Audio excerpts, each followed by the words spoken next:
Jésus est toujours là parce que nous avons déjà la victoire. Amen. Ne crains rien, je t'aime, je suis avec toi. Jésus est toujours avec nous dans les bons, dans les mauvais moments. Ce ne sont pas des mauvais moments, ce sont des épreuves de la vie qui nous font grandir. Ne crains rien, je t'aime.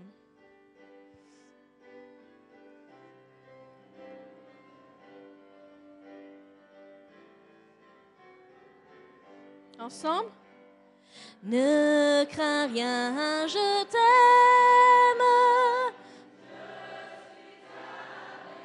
Promesse suprême. Qui soutient ma foi. La sombre vallée n'a plus de terreur. L'âme consolée, je marche avec mon Sauveur. Non, jamais, non.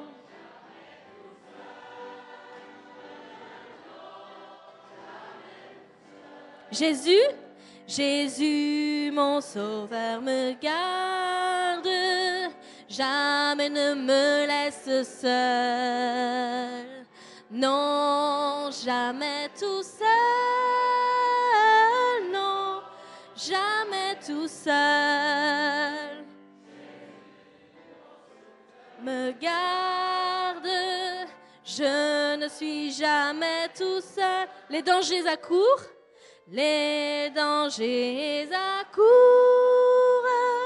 subtil inconnu, de près il m'entoure. Mais plus près est Jésus, plus près est Jésus, qui dans le voyage me redit c'est moi. Ne crains rien, courage. Je suis toujours avec toi, non jamais, non jamais tout seul, non jamais tout seul. Jésus, mon Sauveur, me garde, jamais ne me laisse seul, non jamais tout seul, non jamais tout seul. Jésus, mon Sauveur, me garde, je ne suis jamais tout seul. Amen.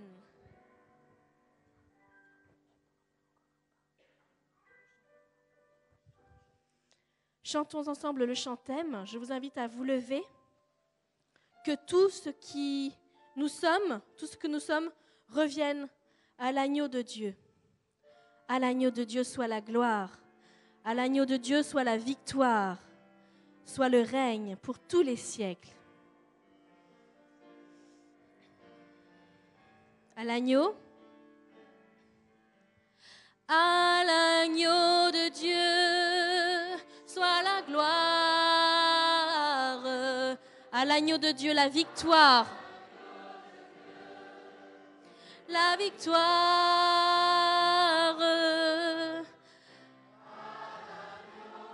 Soit le règne. Pour tous les siècles. Amen. Ensemble à l'agneau. À l'agneau de Dieu soit la gloire. À l'agneau de Dieu la victoire. À l'agneau de Dieu soit le règne pour tous les siècles. Amen.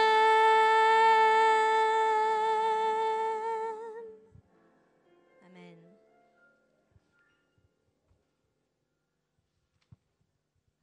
Je vous invite à vous asseoir.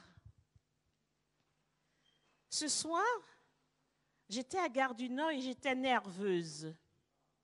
pourquoi j'avais hâte d'arriver ici. J'avais hâte de vous retrouver.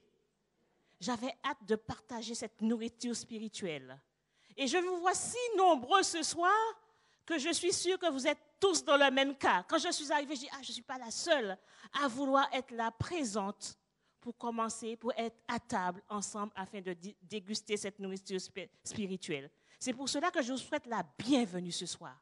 Nous sommes là dans le même but. Quand on voit cette agitation derrière, dans le monde, je dis, Seigneur, merci que je sais qui tu es et que je continue à te découvrir. Pour nous, c'est une grâce et une bénédiction. Mais ce soir, j'ai un mot spécialement parce que je vois qu'il y a de plus en plus d'enfants. Et on ne pense jamais vraiment aux enfants. Alors ce soir, je vous dis bienvenue. Alors je ne vais pas regarder à ma gauche parce qu'il y a le responsable d'évangélisation. Et je n'ai rien dit. Vendredi, je vous promets quelque chose. Alors venez avec vos petits copains vendredi soir et le département évangélisation, et je suis sûre qu'il ne va pas me tirer les oreilles, aura quelque chose pour vous. Parce que le pasteur Karel Dantner disait que Jésus est un ami et il est aussi votre ami. Alors je vous dis, bienvenue aussi les enfants. Assez souvent, on ne pense pas aux enfants, mais ils sont là. Alors bienvenue aussi. Bienvenue à chacun de vous et bonne dégustation. Je vais passer à la prière avec Michaeline. Je vous invite à vous lever. Bonjour, nous allons prier. Notre Père Céleste, merci de nous avoir permis de venir en ce soir dans ta maison pour te louer, pour te prier, Seigneur. Merci parce que tu nous as permis de commencer en bien la semaine, de ne pas avoir de gros soucis et de nous permettre de venir ici en bien, sans malheur ni accident, Seigneur. Sois avec nous durant toute cette fin de semaine. Permets que le message qui aura à être dévoilé par le pasteur fait qu'on puisse le comprendre et que nous puissions la mettre en pratique, Seigneur, et que nous puissions en tirer des leçons. Sois avec nous, au nom de Jésus, pour ta gloire. Amen.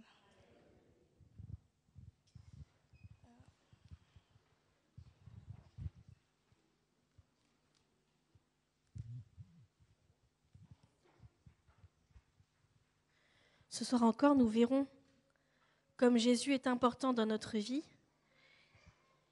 comme il nous aime et comme il est notre ami suprême. Je vous invite à chanter ce chant au numéro 97 de nos hymnes et louanges. Jésus est notre ami suprême.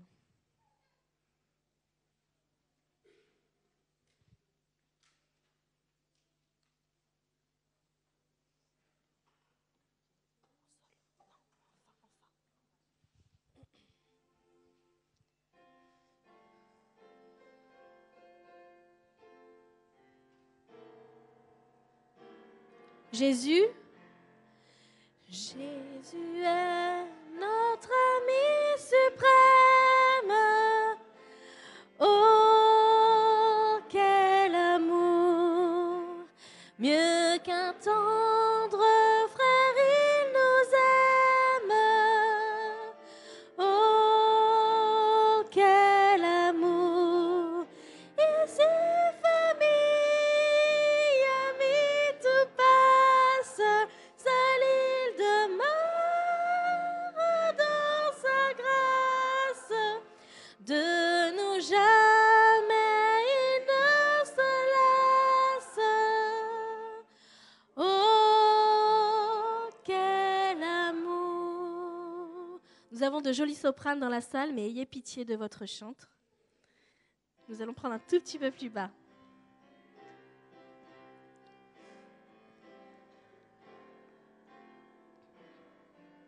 Il est notre vie. Il est notre vie éternelle. Oh, quel amour! Célébrons son œuvre immortelle. Oh, cherchant sa brebis, cherchant sa brebis, Dans le désert, il l'a trouvé. Au bercail. Au bercail, il l'a ramené. Oh, quel amour. Il s'est offert en sacrifice.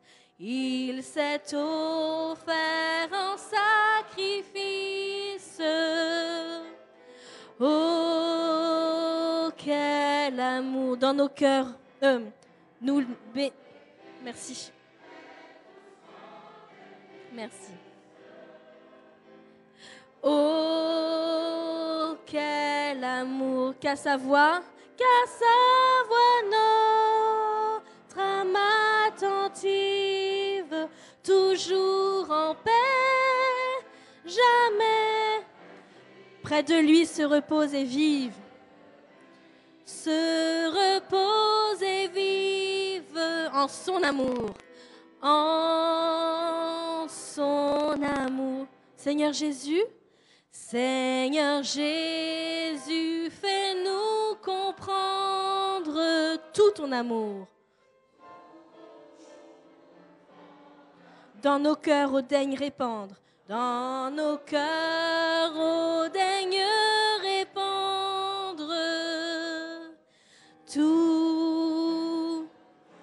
Que cet amour soit notre vie. Que cet amour soit notre vie.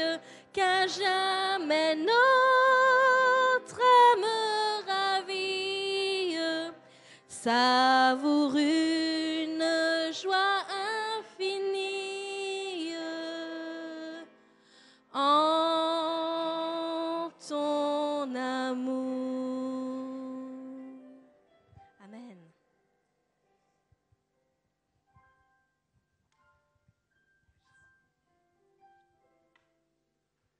Bonsoir tout le monde. Vous êtes nombreux, c'est bien. Je vais proposer au collègue Gabriel Golia de vous cloner. Je veux dire pas vous, mais l'Église. L'Église Pierrefitte. C'est bien, c'est bien. Alors le thème général de cette semaine, c'est rencontre avec le Christ. C'est le fil rouge. Lundi soir, on a parlé sur la réponse qu'on doit donner à Jésus, qu'il nous demande, et d'après vous, qui suis-je? Hier soir, on a réfléchi sur la question religion ou relation. Et ce soir, nous allons parler sur le sujet perdu et trouvé. Perdu et trouvé. Et donc, ce thème nous invite à nous arrêter à un passage dans l'Évangile selon Luc. Luc, non-juif, comme nous tous, qui un jour a rencontré le Seigneur. Et pour ceux et celles qui ont la Bible ou leur tablette, je vous invite à prendre Luc 15, chapitre bien connu. Luc 15. C'est dans ce chapitre que le Seigneur Jésus nous donne 3 petites histoires. On appelle ça des paraboles. Des histoires que Jésus nous raconte pour nous enseigner quelques vérités importantes. Luc 15.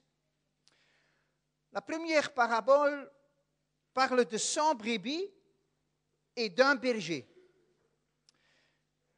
qui, lors du comptage, il lui manque une brebis. On connaît l'histoire, le berger laisse alors les 99 derrière pour aller chercher sa brebis perdue. Et quand il la trouve, il fait la fête avec ses amis, avec ses voisins.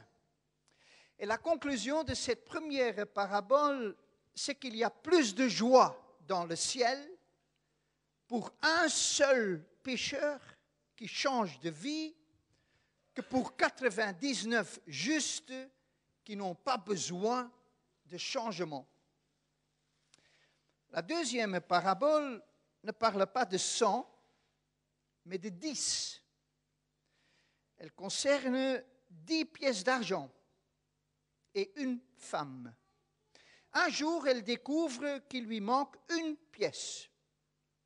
Et elle cherche partout pour la trouver. Et quand elle la trouve, elle appelle ses amis et ses voisines pour faire la fête. Et ici, dans cette deuxième parabole, la leçon est un peu plus subtile. Comme dans la première parabole, Jésus dit qu'il y a de la joie parmi les anges de Dieu pour un seul pécheur qui se répand. Mais ce qui nous interpelle surtout, c'est la place où cette pièce était perdue. Cette pièce n'était pas perdue de la même façon que la brebis qui avait quitté le troupeau, qui se trouvait loin des autres brebis.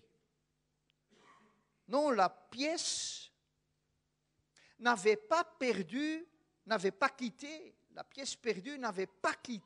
la maison. C'est une nuance, un détail très important.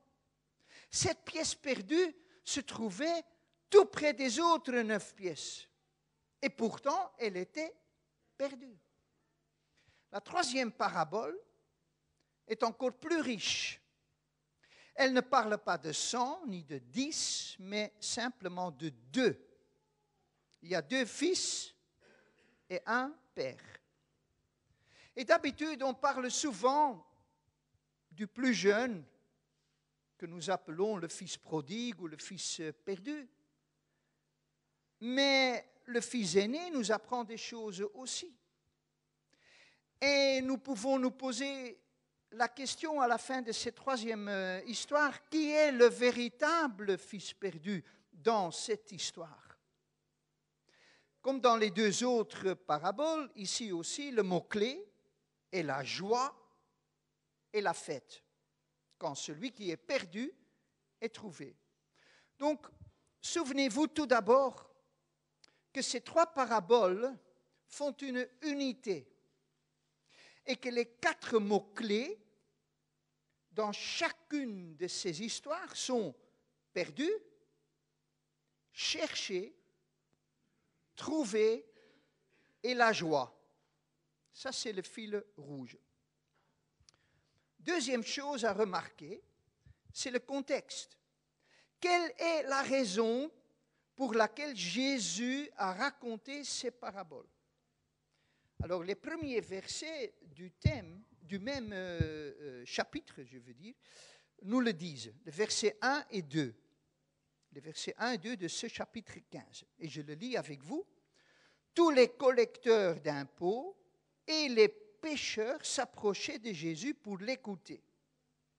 Mais les pharisiens et les spécialistes de la loi murmuraient, disant, « Cet homme accueille des pécheurs et mange avec eux. » Jésus accueille des pécheurs et mange avec eux.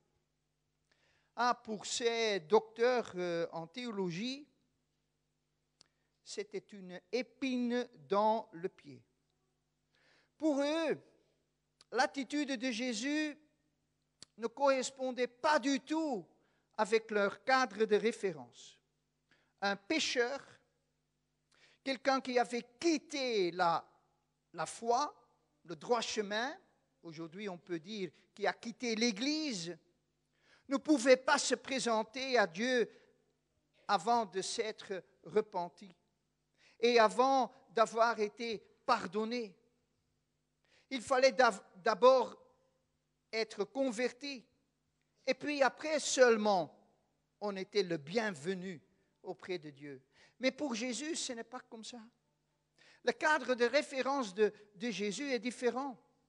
Dans Luc 5, 10 chapitres en avant, Luc chapitre 5, les versets 30 et 32, ou 30 à 32, Jésus nous dit, dans le même contexte, les pharisiens et leurs spécialistes de la loi murmurèrent et dirent à ses disciples, « Pourquoi mangez-vous et buvez-vous avec les collecteurs d'impôts et les pécheurs ?»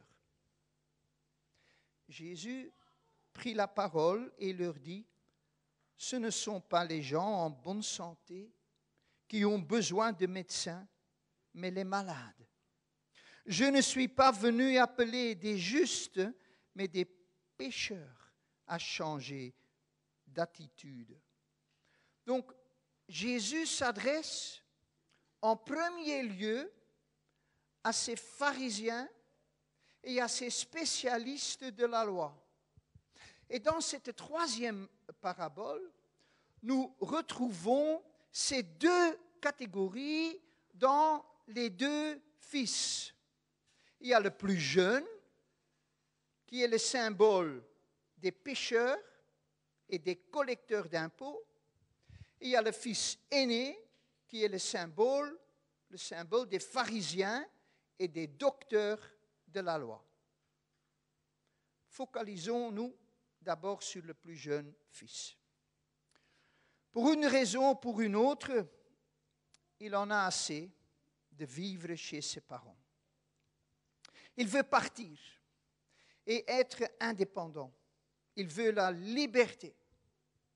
Et dans le verset 12, il dit à son père, « Mon père, donne-moi la part de l'héritage qui doit me revenir. Donne-moi la part de l'héritage qui doit me revenir. » Mais quand est-ce qu'on reçoit l'héritage? Quand est-ce qu'on peut réclamer l'héritage? C'est après la mort de quelqu'un. Dans ce cas-ci, la mort de son père. Réclamer l'héritage avant même le décès des parents revient à lui dire, « Père, pour moi, tu es mort. Pour moi, tu n'existes plus. J'ai droit à ton héritage. » Aux yeux du plus jeune fils, ses parents avaient échoué. Il réclame sa liberté, il veut être libre, il veut profiter de tout ce que la vie peut lui offrir. Je connais beaucoup de jeunes, et de moins jeunes, qui ont quitté leur église. Ils sont déçus. Et ils trouvent que leur famille d'église a échoué, justifiée ou pas. C'est vrai que l'Église n'est pas parfaite, que l'Église commet parfois des erreurs. Parfois, il emploie ou elle emploie 2 poids et 2 mesures. Parfois, elle rend la vie malheureuse au lieu de contribuer à la joie. Certaines personnes qui ont quitté l'Église disent, oui, l'Église m'a étouffé au lieu de me donner ou de m'apporter la liberté. Le résultat, le verset 13 en parle. Peu de jours après, il ramassa tout et partit pour un pays éloigné, où il gaspilla sa fortune en vivant dans la débauche. Cette attitude, chers amis, nous le voyons aussi souvent chez celui qui quitte l'Église et la foi. Je pense que c'est souvent une réaction. Tout ce qu'il n'a pas fait, tout ce qu'il n'a pu faire, maintenant, il le fait. Ce comportement est connu. On tombe dans l'autre extrême et on va vivre des choses qui peu avant étaient impensables. Dorénavant, ce jeune homme dit, « Je suis maître de ma vie. » Personne, et certainement pas l'Église, doit me dire ce que je peux faire ou ne pas faire. Dans la plupart des cas, on revient de ces extrêmes, justement parce que c'est une réaction. Et nous le voyons aussi chez le plus jeune fils.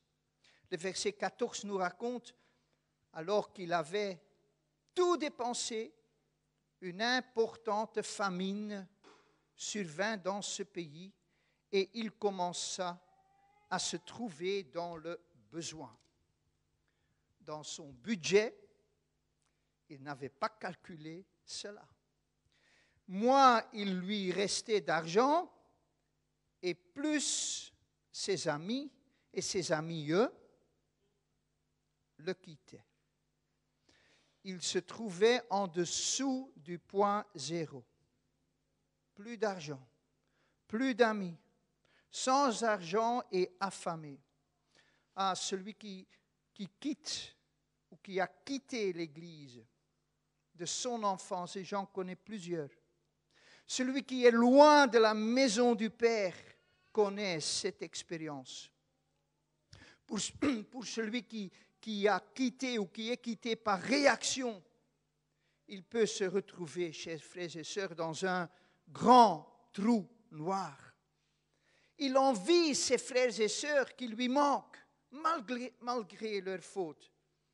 Et le pire, c'est qu'il pense qu'il n'y a pas d'issue, qu'il n'y a pas de retour en arrière.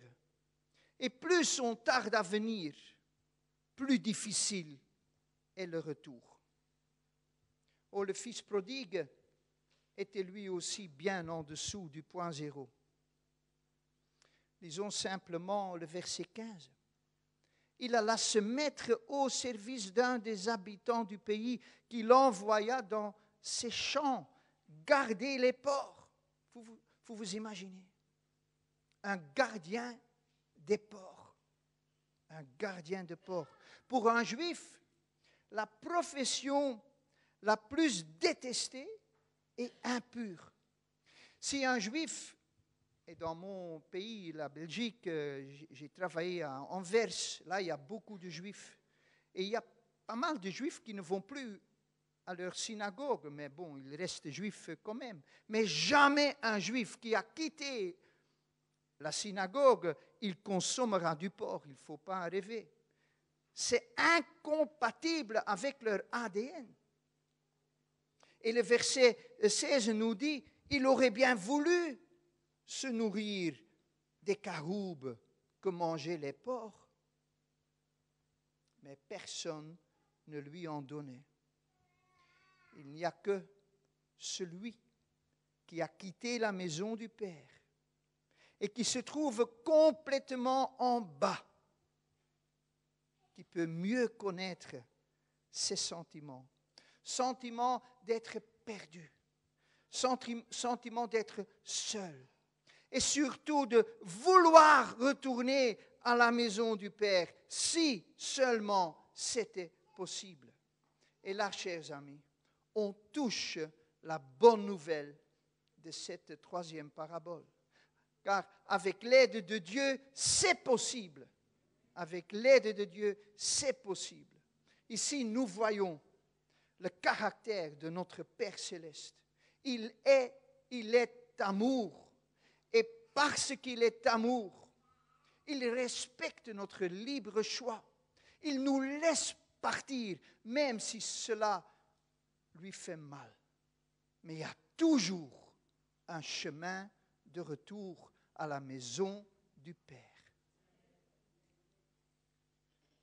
Ici, dans le verset 16, nous avons vraiment l'axe central de cette parabole.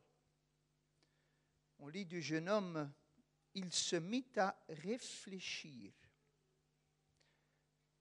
Dans le texte original, en grec, on lit « étant venu vers lui-même ». Étant venu vers lui-même. Avant que Dieu puisse nous aider, tout d'abord, nous devons nous rencontrer nous-mêmes. Le plus grand ennemi de beaucoup des enfants prodigues, c'est eux-mêmes. Et là, auprès des porcs, le plus jeune fils réfléchissait. Et il se disait, combien d'ouvriers chez mon père ont du pain en abondance. Et moi ici, je meurs de faim. Ah, ce fils souffre de nostalgie.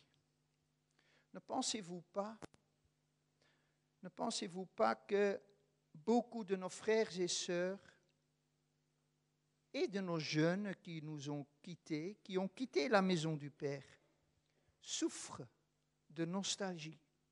Ils se souviennent les bons moments qu'ils ont vécus avec nous. D'autres n'ont jamais connu ces expériences, souffrent aussi. Ils souffrent d'une solitude. Ils veulent vraiment connaître des amitiés sincères. Et je peux entendre ce jeune homme réfléchir à haute voix. Il dit, OK, je vais retourner vers mon Père. Et je lui dirai, Père, j'ai péché contre le ciel et contre toi. Et je ne suis plus digne d'être appelé ton fils. Traite-moi comme l'un de tes ouvriers. J'ai pu voir cette réaction chez beaucoup de fils et filles perdus. Et vous savez, souvent l'Esprit Saint a déjà préparé le chemin à l'avance. Et ce qui est nécessaire, c'est un simple geste de quelqu'un qui tend la main pour que la personne puisse se relever et revenir. Malheureusement, parfois on veut remuer le passé, mais souvent aussi, pour ne pas dire toujours, le nœud du problème. Et moi, je suis tombé une fois dans ce piège, c'est pour ça que j'ose le prêcher. Le nœud du problème, c'est parce qu'on a regardé sur les hommes. C'est ce que notre adversaire veut, chers amis. Si vous regardez aux hommes, vous serez déçus. Si vous regardez à vous-même, vous serez découragés. Si vous regardez à Jésus, vous serez fortifiés. Le jeune fils serait déjà heureux avec le job le plus difficile, le plus sale, avec le travail que même un esclave ne ferait pas. Si au moins son père voulait l'accepter, il donnerait tout pour ça. Ah oui, il a changé. Il a changé, ce jeune homme. L'exigeant « donne-moi » du verset 12 a changé en un humble « traite-moi » au verset 19. Je ne vous connais pas personnellement, mais je suis sûr qu'au moins une personne se reconnaît dans cette histoire. Et je suis sûr et certain que certains d'entre vous connaissent au moins une personne qui a quitté la maison du Père et qui aimerait y revenir. Peut-être on pourrait remplir cette chapelle 2 fois avec ces personnes. Et vous dites, mais il y aura pas de place. Mais à Villiers-le-Bel, vous aurez la place. Vous aurez la place. Mais vous savez, il y a cette crainte. Il y a ce seuil de l'Église qui semble infranchissable. Il faut un grand courage pour se lever et revenir à la maison. Nous l'avons lu au début. Jésus parle des pécheurs comme des malades. Des malades qui doivent être guéris. Je dis souvent, l'Église de Jésus est un hôpital. Et si l'hôpital n'est pas malade, parce qu'un hôpital peut devenir malade aussi, si l'hôpital n'est pas malade, l'hôpital existe pour accueillir et soigner les malades. C'est la vocation d'un hôpital. Un hôpital vide n'a pas de raison d'exister. N'oubliez pas, chers amis, Jésus veut que son Église, que cette Église soit un hôpital pour les malades et ne pas un musée pour des saints. Mais regardez au verset 20, le verset 20. Alors que ce jeune homme était encore loin, son père le vit et fut rempli de compassion. Il courut se jeter à son cou et l'embrassa. Qu'est-ce que le Seigneur Jésus veut nous dire par cette rencontre? Tous ces jours où le fils était parti, son père l'attendait. Pendant tout ce temps, son père faisait le guet. Il espérait le retour de son garçon. Et je suis sûr qu'au moment de son départ déjà, le père avait pardonné son fils. Jésus le dit ainsi, le père fut rempli de compassion. Je l'ai dit hier soir et je le répète. Compassion, la compassion, c'est une expression que les évangélistes utilisent aussi pour le Seigneur Jésus. Jésus qui voyait les foules, qui voyait les malades et qui était rempli de compassion. C'est une expression en grec, c'est un mot très difficile, esplaniste, oubliez ce mot. Mais ça veut dire avoir les entrailles remuées, ça vient de l'intérieur, la compassion. Pouvez-vous imaginer ce jeune homme, l'apparence de ce fils?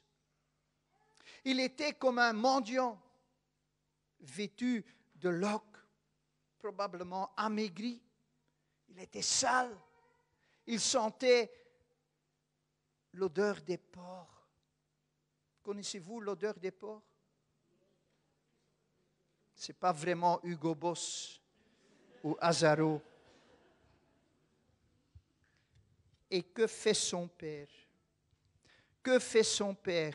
Le texte original nous dit que c'est le père qui court vers son fils et l'embrasse. C'est le monde à l'envers. Mais c'est ça, l'amour de notre Père céleste. Il attend ses enfants qui l'ont quitté et qui un jour décident de revenir. D'ailleurs, le verbe embrasser, kataphiléo en grec, utilisé par Jésus ici, est beaucoup plus fort et beaucoup plus intense qu'un simple bisou ou un câlin d'amitié. C'est beaucoup plus fort que ça. N'est-ce pas une leçon pour nous, les membres de l'Église, qui n'ont peut-être jamais quitté la maison, qui doivent accueillir bras ouverts ceux et celles qui reviennent un jour à la maison du Père? Est-ce que nous sommes assez humbles pour cela, frères et sœurs? Quand j'étais à cette église en Verse, en Flandre, une église de 220, 230 membres, je me souviens d'une dame âgée qui ne figurait plus sur la liste de l'église. Pendant des décennies, elle avait déjà quitté l'église. Et un jour, je la rencontre et elle me raconte son histoire. Comment un jour, elle avait décidé de ne plus fréquenter l'église. Elle me disait qu'elle n'avait jamais perdu sa foi, qu'elle n'avait jamais arrêté à lire la Bible, qu'elle n'avait jamais arrêté à prier. Et je l'ai invitée de revenir à l'église. Elle était devenue une dame âgée. Mais j'ai dit, il faut revenir à l'église. Et il faut que vous vous mettiez à votre place d'autrefois, votre place habituelle qui était là tout devant. Une grande église, tout devant, c'était sa place. Et elle me disait, mais tous les visages vont se tourner vers moi. Je n'ose pas venir. Tout le monde va me regarder. Je n'ose pas rentrer tout seul. Et puis j'ai promis de l'attendre, de lui donner un bras et de l'accompagner jusqu'à sa place, tout devant. Et vous savez, elle est venue. Elle est venue et je l'ai accompagnée à sa place. Et jusqu'au jour qu'elle a dû partir à une maison de repos, elle n'a plus jamais manqué un culte. Une illustration, mais c'est possible. Alors Jésus, dans cette histoire, dans cette parabole, Jésus souligne cet accueil du Père. Cet accueil très chaleureux, plein d'amour, de compréhension du Père. Ce Père n'a pas dit « Pourquoi tu as fait ceci ?» Pense un peu à ce que tu as fait à ta mère. Et notre réputation, ne devrais-tu pas offrir tes excuses? Non, pas de reproche, pas de pensée, pas d'allusion, rien de tout cela. Simplement un bon câlin. Kataphiléo, un bon câlin. Quelle leçon pour les enfants de Dieu. Pas de remarque dans le sens « Oh, qui voilà, le fils perdu ». J'ai entendu ça une fois. Quelqu'un qui est revenu. « Oh, le fils perdu est revenu ». Il ne faut jamais dire ça, frères et sœurs. Mais un sincère « Ah, tu nous as vraiment manqué. Nous sommes heureux de t'accueillir ».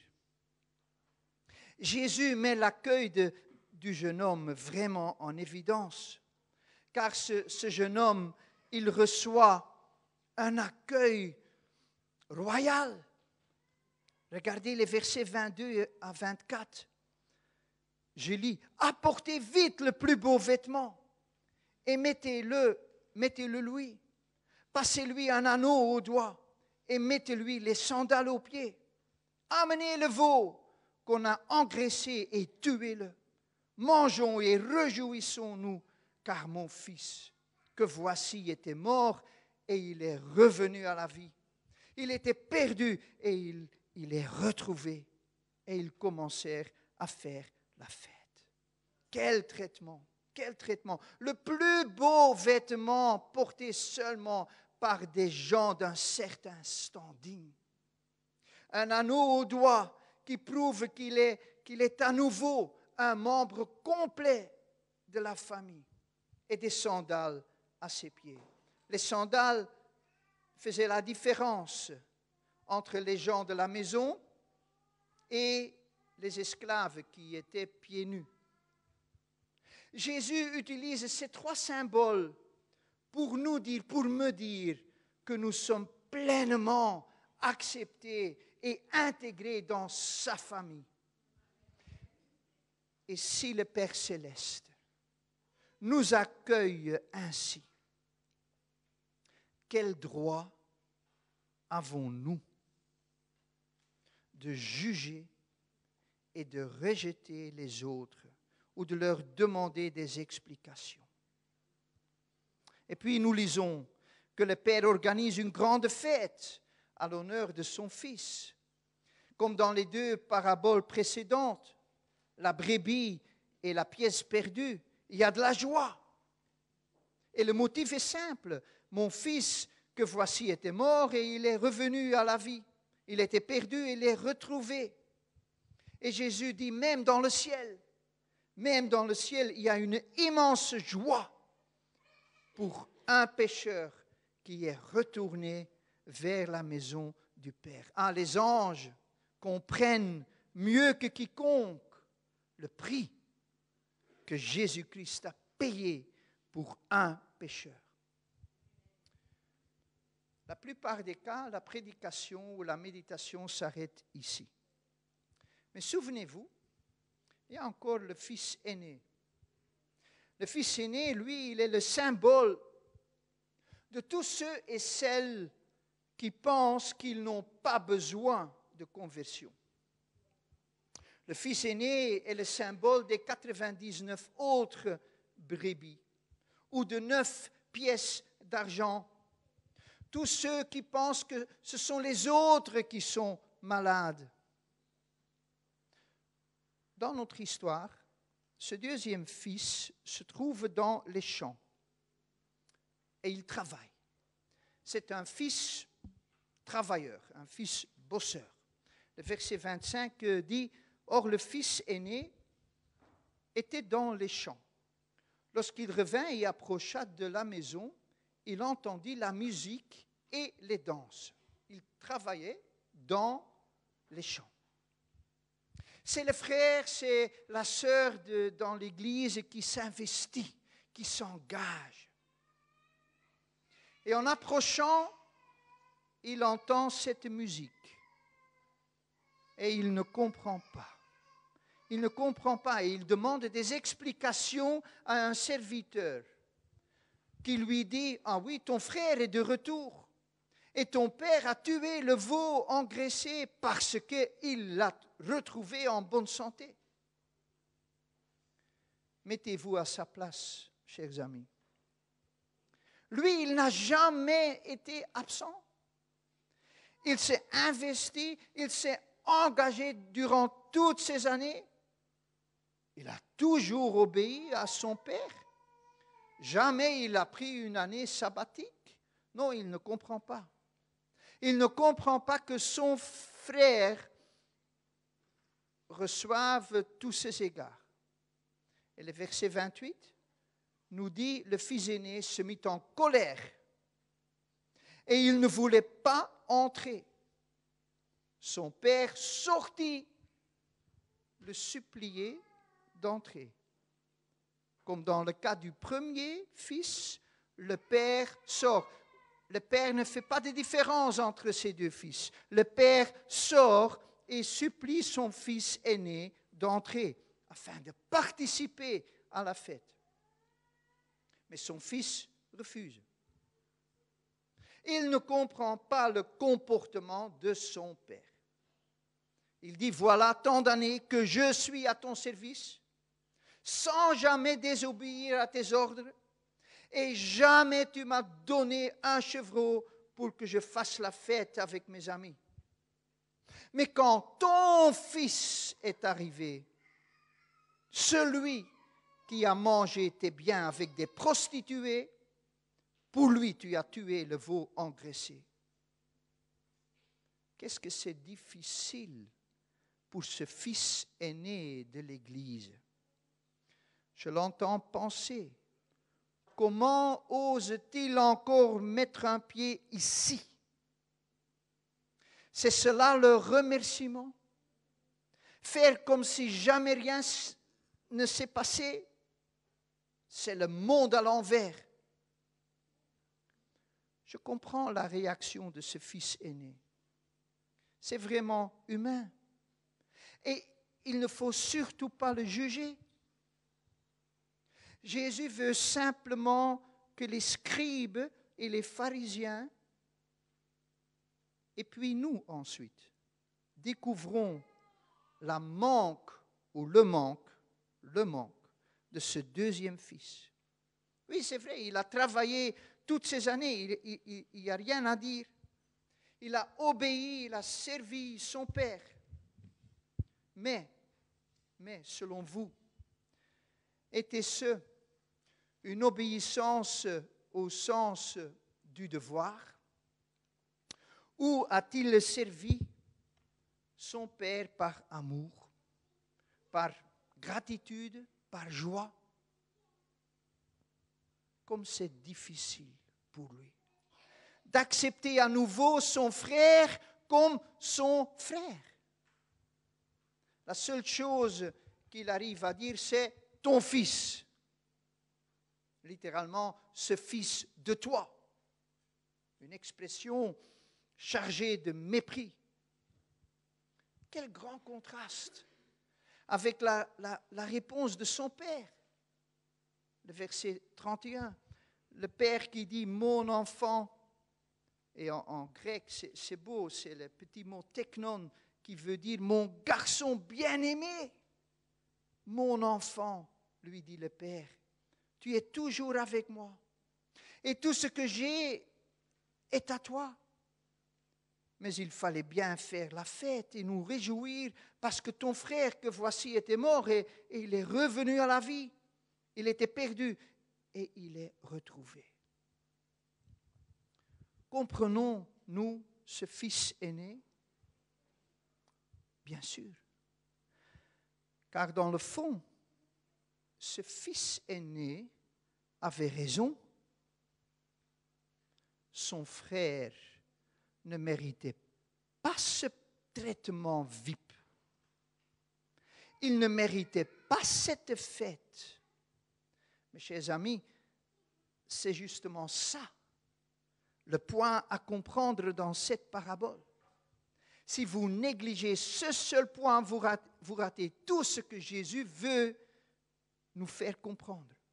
Ce fils perdu, celui qui a quitté la maison du Père et qui revient, ne mérite pas cette fête. Et pourtant, on fait la fête. Mais le motif de cette fête n'a pas pour base le bon comportement du Fils. C'est une magnifique illustration de l'amour et de la grâce infinie que Jésus nous offre. Pas parce que nous avons travaillé toute notre vie pour lui ou pour son Église, mais seulement parce que nous avons agi par la foi et la grâce. J'ose le dire, nous ne sommes pas mieux que ce jeune fils qui quitte la maison pour aller vivre avec les prostituées, symbole ici dans cette parabole, symbole de servir d'autres dieux que le Père céleste. Chaque fille, chaque fils aîné parmi nous est un candidat potentiel. Un jour, je me suis trouvé dans le cas du premier fils. Et j'ai dû revenir sur moi-même, me lever et retourner vers la maison de mon Père. Il y a aussi des jours que j'ai réagi comme le fils aîné. Mais sachez que pour les deux, il y a une place dans la salle de fête. Pour les deux. Souvenez-vous, on peut être perdu sans avoir quitté la maison. Mais c'est nous tous qui devons être trouvés par Jésus. Nous tous. Comme dans la parabole, le Père céleste attend, bras ouverts, et il scrute l'horizon pour nous voir approcher. Et quand il nous accueille, il ne nous reproche rien. Mais il nous accepte, chers amis, comme nous l'avions jamais péché. Quelle bonne nouvelle. Et il nous dit, bienvenue dans ma maison. Tu es mon enfant. Faisons la fête. Amen.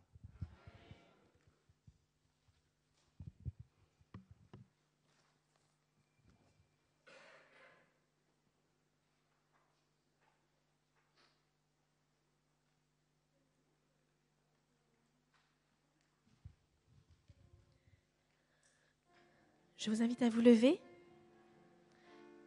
et nous prendrons notre chantème.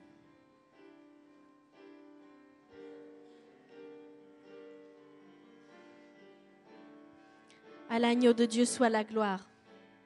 À l'agneau de Dieu soit la gloire. À l'agneau de Dieu la victoire. La victoire.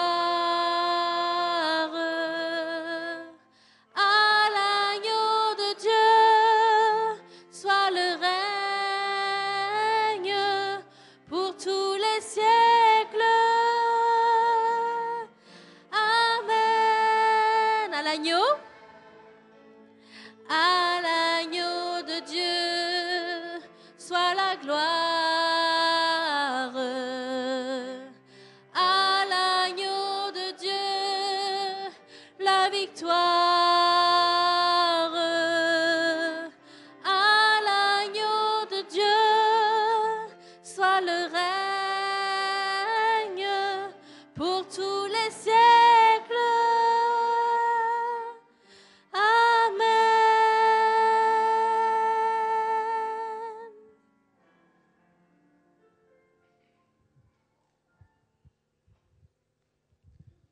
Prions ensemble. Notre Dieu, notre bon Père, nous te remercions infiniment. Parce que nous nous rendons compte, Seigneur, que durant la vie avec toi, combien de fois, Seigneur, n'avons-nous pas entendu ta parole? Combien de fois n'avons-nous pas mis en pratique tes commandements? Combien de fois, Seigneur, nous nous sommes tournés vers le monde et nous avons oublié ce que tu as fait pour nous. Notre Dieu, notre bon Père, nous te remercions infiniment parce que, avec l'aide de ton esprit, tu nous permets de nous tourner vers nous et voir, Seigneur, ce qui ne va pas dans nos vies et de nous tourner vers toi pour avoir la vie. Nous te remercions infiniment pour tout ce que tu as déjà fait, tout ce que tu feras dans la vie de chacun de nous. Et que ton Esprit Saint, Seigneur, continue à nous façonner à ta ressemblance, afin que le jour où tu viendras, nous soyons tous avec toi, enlevés au ciel, au nom de Jésus. Fais du bien à chacun de nous, Seigneur. Et le cœur que tu nous as donné, change-le, parce que nous voulons te voir, au nom de Jésus. Béni sois-tu, Père, béni sois-tu, Fils, béni sois-tu, Saint-Esprit, pour ce cadeau, la vie que tu nous as accordée. Au nom de Jésus que je t'ai prié, sans aucun mérite. Amen. Asseyez-vous.